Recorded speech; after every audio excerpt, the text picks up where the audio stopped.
The Father, the Son, the Holy Spirit, one God. Amen. My dear friend, it gives me a great blessing to meet with you again.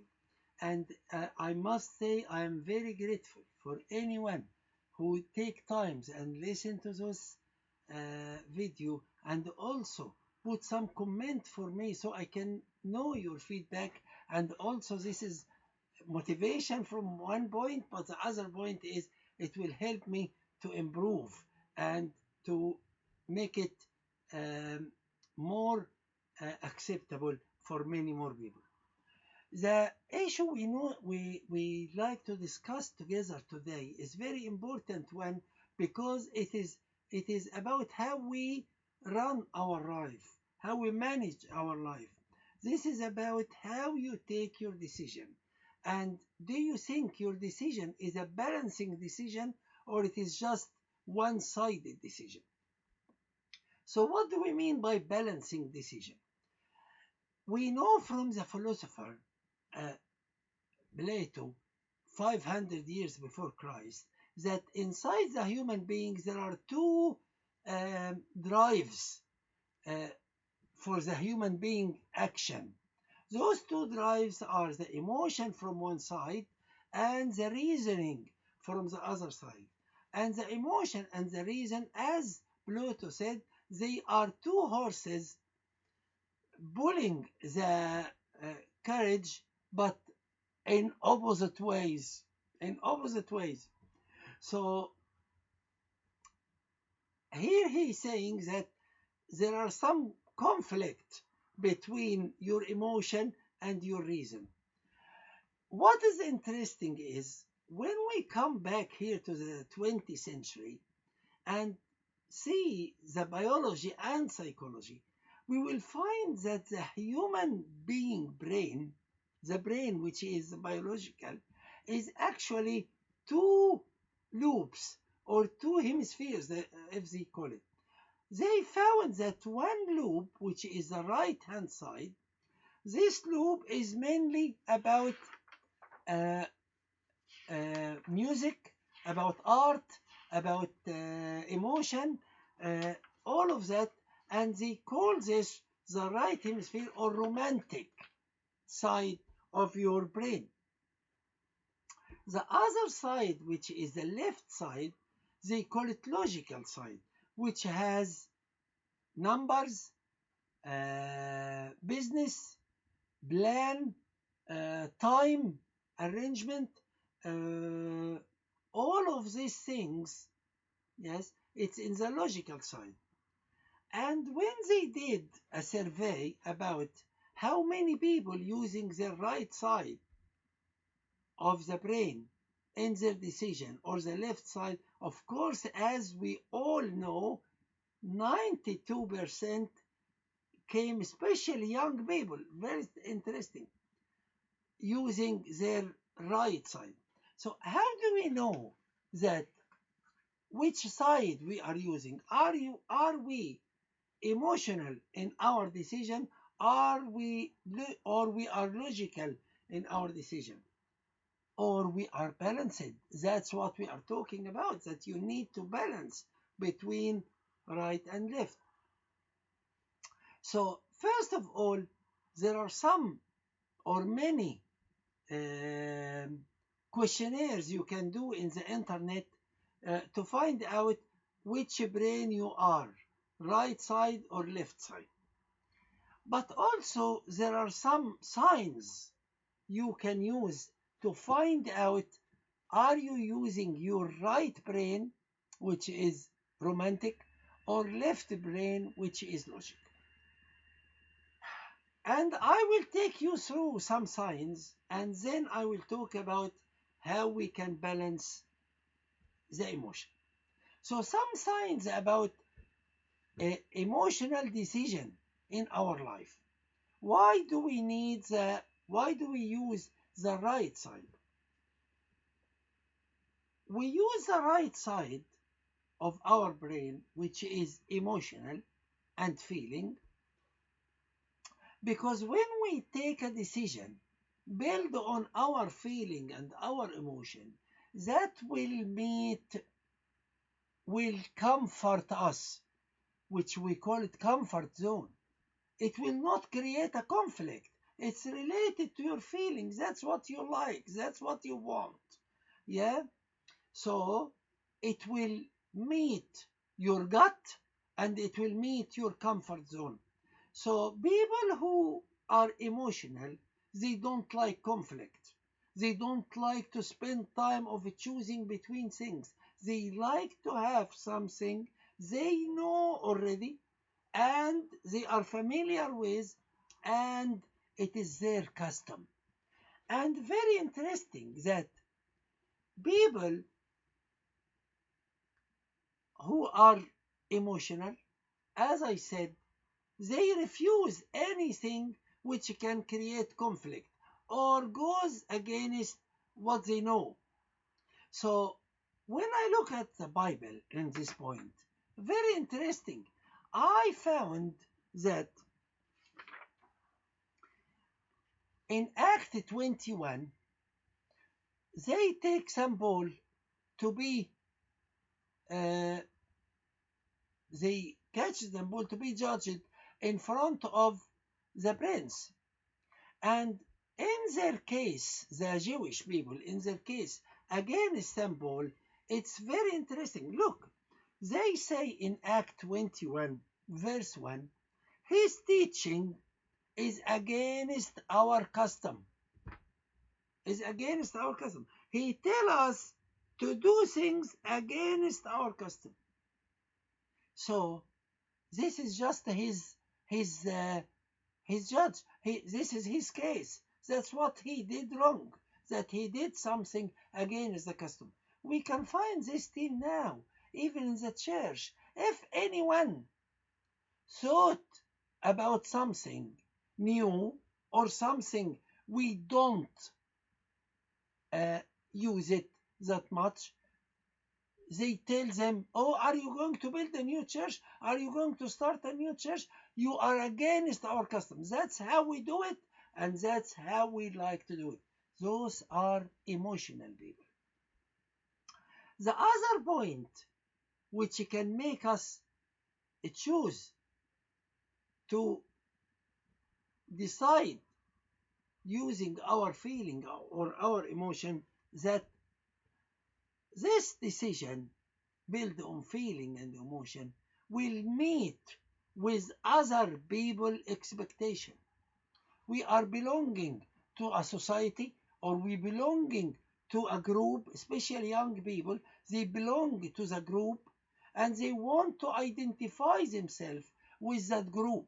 So they tell their parents, if they are teenagers, I need that type of mobile because all my friends have it.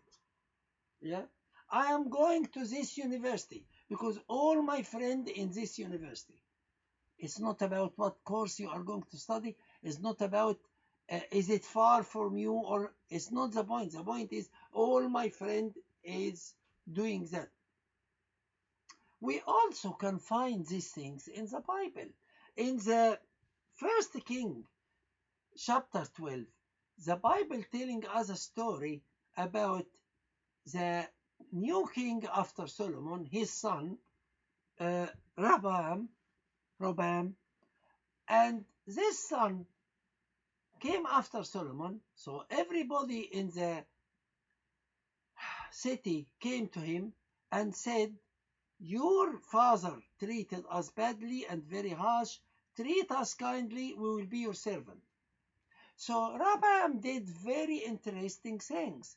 He listened to the people around him. So he listened to the elderly.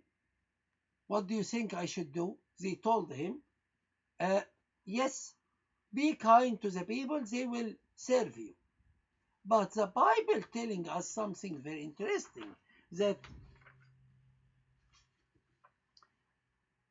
he went to ask advice from the young people who had grown up with him, who stood before him. So young people, they know him and he knows them. He is one of them. They stood in front of him all of this time before even becoming a king, so he belongs to them. So what they told him, don't listen to the people, be harsh, be strong. I think that's the young people. They want to be strong. Do you think I'm young? Do you think I'm weak? I will be strong. And then the Bible telling us, then the king answers the people roughly and rejected the advice which the elder has given him. Yeah, rejected the advice which is the elder giving him. So what happened? Of course, we know the rest of the story, that they rejected Rehoboam and he flee the country. So we choose emotionally because we like to follow our friends, or we like to follow others. So, for example, uh, in young people wedding or getting married, someone will say, I want a tall, white, and blonde wife. Why are you doing this? All my friends married that type of girls.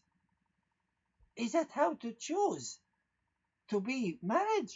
To be married? Just how your wife looks like the wife of your friend, people. That's need to be, that's the emotional way of taking a decision. So be careful. So number one, we said comfort zone. Number two, yes, being familiar with our friend and our custom.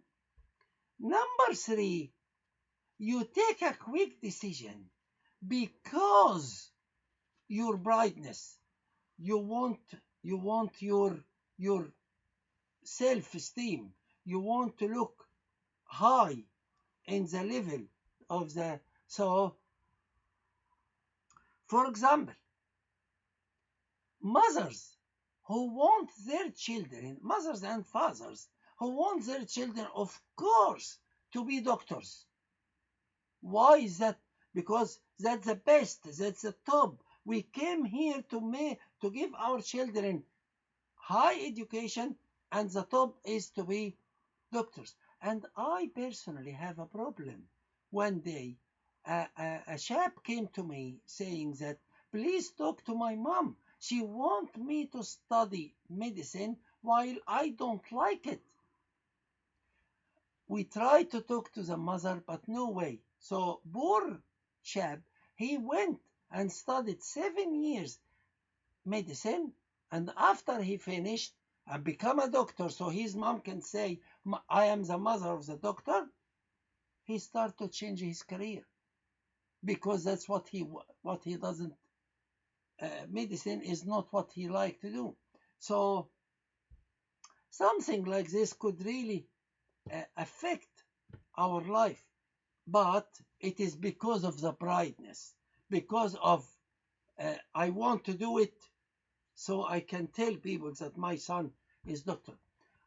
We have a story in the Bible like this, the story of Saul, the king Saul.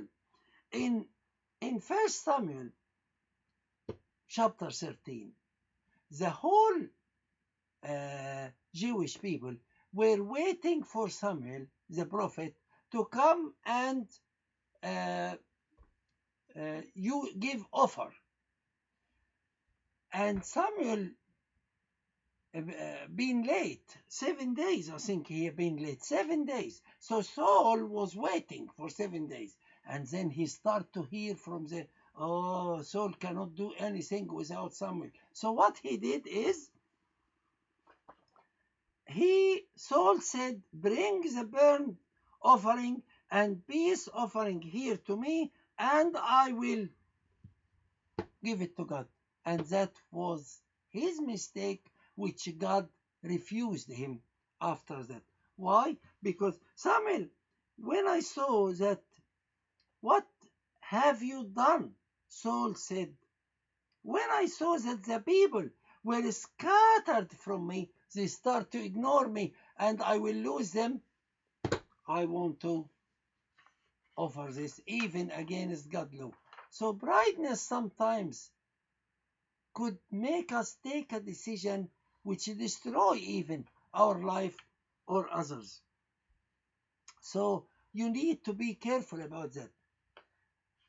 Last things about why we take emotional decision. Sometimes because those emotional decision, they meet something inside us in our unconscious. So the unconscious is can control this, that we know for long time that we must be like that, or something in our background about our life. Like some people, for example, came from low class somewhere and they want to be a high class. So they are fighting this. I have a story in the Bible about Moses. Moses, when the daughter of Pharaoh find him when he was a baby, he was trained by his mom, and he knows that he belongs to the Jewish, and he one day will save those Jewish. So one day he was walking around, found a Jewish man fight with Egyptian. He looked around, he killed the Egyptian. And next day when he came, he found two Jewish fighting with each other. He tries to make peace between them. They told him, "Are you going to kill us as you killed the Egyptian?" So he flees the country for 40 years because he just want to meet what's in his mind. So sometimes there's something we do, we think it is right because it meets all of these things inside us, but it's actually could lead us to wrong decision. And I like this verse from Proverbs 16:25. There is a way that seems right to a man, but it is end is the way of this. This here means wrong way or distraction. Then we need then to balance our emotion with our reason. And even Pluto said to us that the reason need to be on top of the emotion to control our emotion through reasoning. Yes?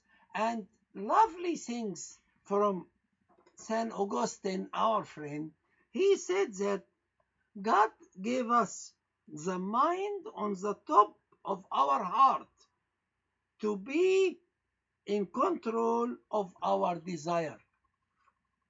So the brain is the top wisdom and reason on top of your heart emotion to be in control, of our desire. Those people, Saint Augustine and the early father, they really know what is the wisdom is.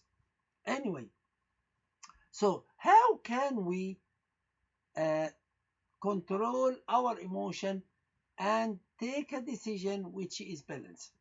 Right. Number one, which is very important, you need to give time to your reason to work, to your rationale to work, to your mind to work. Why? Because emotion work quickly, as we said. Mind needs time. And they said that your emotion work quickly 6 times than your logic. So you need really to take your time. But very strange things we discovered by in science that 1 minute could make a big difference, could let your brain work not your, and control your emotion. So when you are faced with a decision you need to make, or someone asking you to make a decision quickly, just sit down. Just take your breath. Just lift up your heart to God in one word. Please, Lord, help me. This will help you biologically to give your brain time to respond. I love Nehemiah. When he was facing the king with a sad face, the king asked him in chapter 2, why you have a sad face? What do you request? He told him about Jerusalem is burned and the wall is broken and all my people in a conflict. So he told him, so why do you request then? Then look, he didn't answer quickly while he knows what he wants, but he didn't answer quickly. Look, and then so I pray to the God of heaven and answer the king. So he take a minute to pray to God and then answer the king. Here was give time to your brain to work. Don't answer quickly.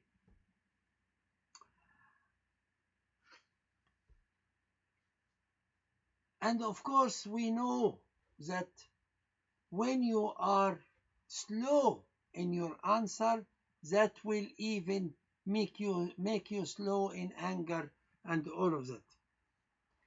Number two, so number one, give time to your brain to work. Be slow a little bit. Pray to God. Number two, when you make a decision, look widely.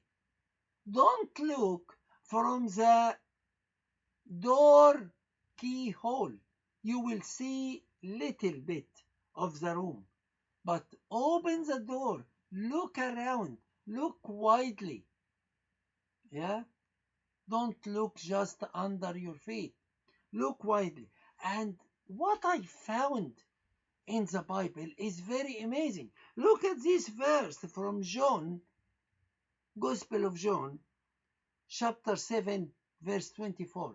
And you all know it by heart. Don't judge according to appearance, but judge with righteous judgment. So what is this righteous judgment?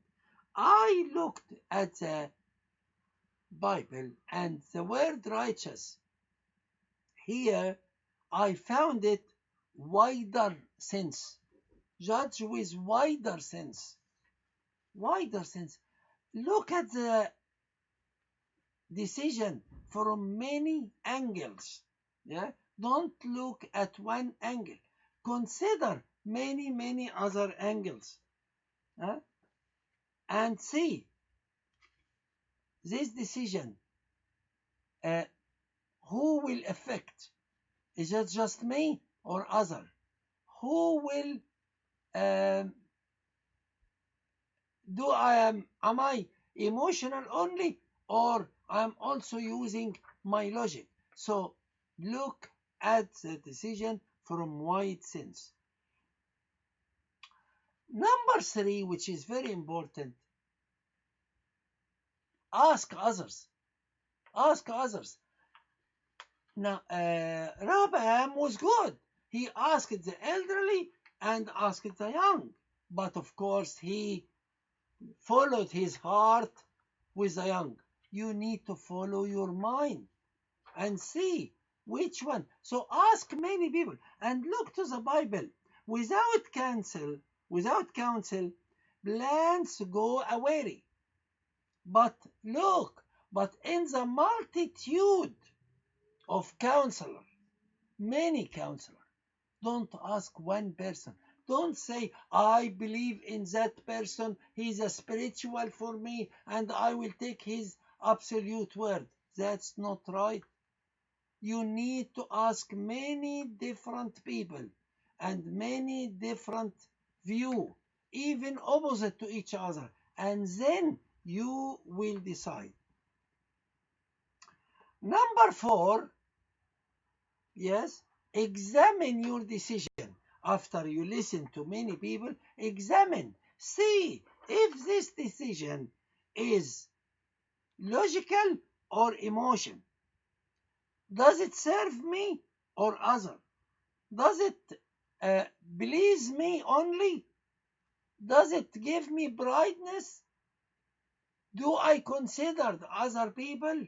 That's very, very important. And the Bible telling us, test all things, hold fast with good.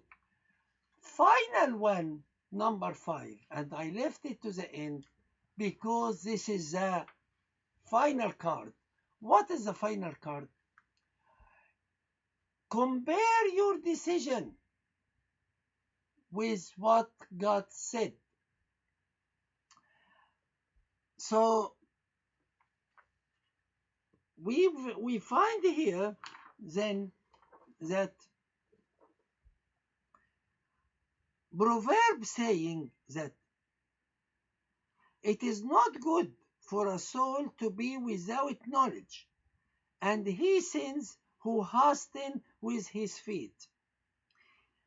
The foolish man uh,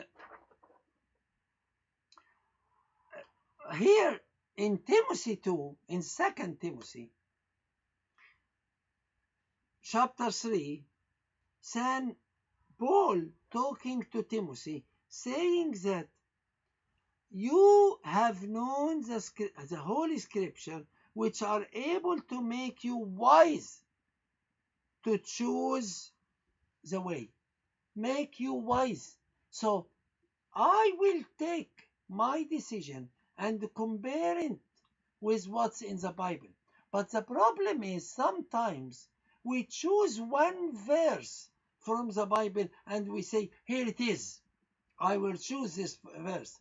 But don't forget, Jesus who said, turn your cheek to the other person who slapped you, he also challenged the soldier when he slapped him and said, if I did right, why you are slapping me? So balance your decision related to the Bible. So I will say here then,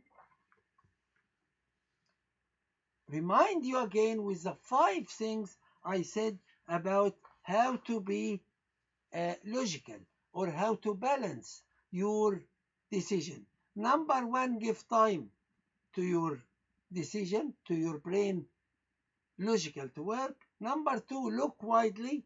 Number 3, ask other people, many people. Number 4 is examine your decision. Number 5, put your decision in front of the Bible and what God said and be balanced. Yeah? Give God gave us the mind on the top of our heart to be in control of our desire. Yes? So balance your decision. Know that your emotion and your reasoning are in balance together, and then take your decision dependent on that. God bless you and glory be to God. Amen.